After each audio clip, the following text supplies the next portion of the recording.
اجازه بدون مرتب، وبعدها المفروض ان هو دلوقتي جاي يعينوه وكيل وزاره التموين. طب ينفع ازاي؟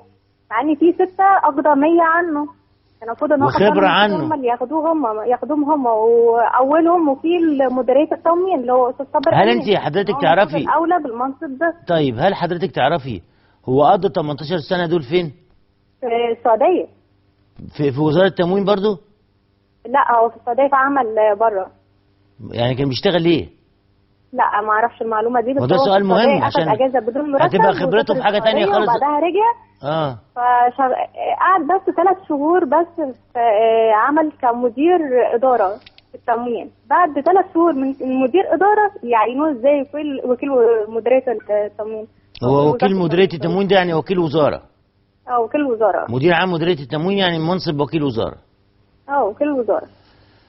من مدير اداره، المفروض ان هو كان اول مفتش، اول ما تعين اشتغل مفتش، وبعد كده بقى مدير اداره من 3 شهور، ومره واحده راحوا جابوه بقى وكيل وزاره، متجاوزا خبره زملائه جميعا. بالظبط. يعني دلوقتي المفروض مدير المديريه او وكيل المديريه اللي هو استاذ ثابت امين، اللي هو كان تحت منصب عبد السميع السويلم اللي هو كان قبل كده وكيل الوزاره، المفروض ده كان اولى بيه من اي حد تاني.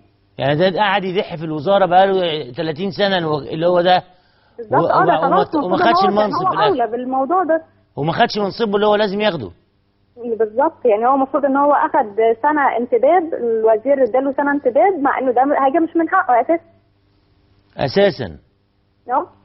طب هنعمل ايه يا نسرين؟ كده اصلا هو دلوقتي بقى اخوانه المديريات عامه موجوده، يعني المحافظ نفسه ده اخواني.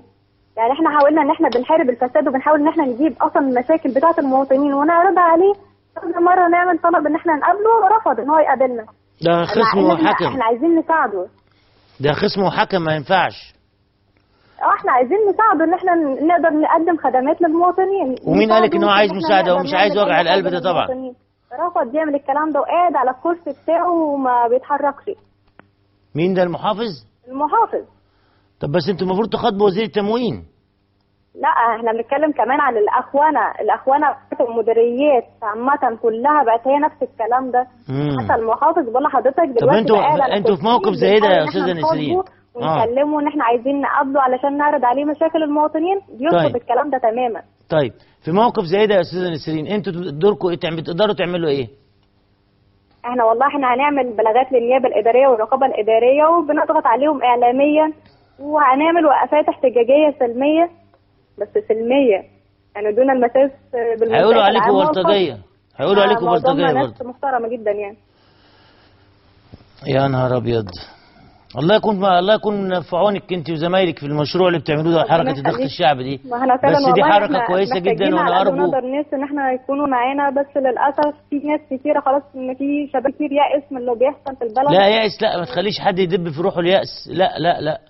الحركه دي ينضم ليها ناس كتير، وتعملوا ضغط شعبي وترفضوا الحاجات ديت وتبعتوا جوابات هنا وجوابات. لازم يبقى في صوت في البلد تنام.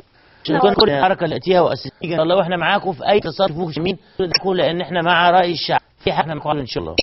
نسرين مصر مؤسسه حركه الضغط الشعبي على فكره حركه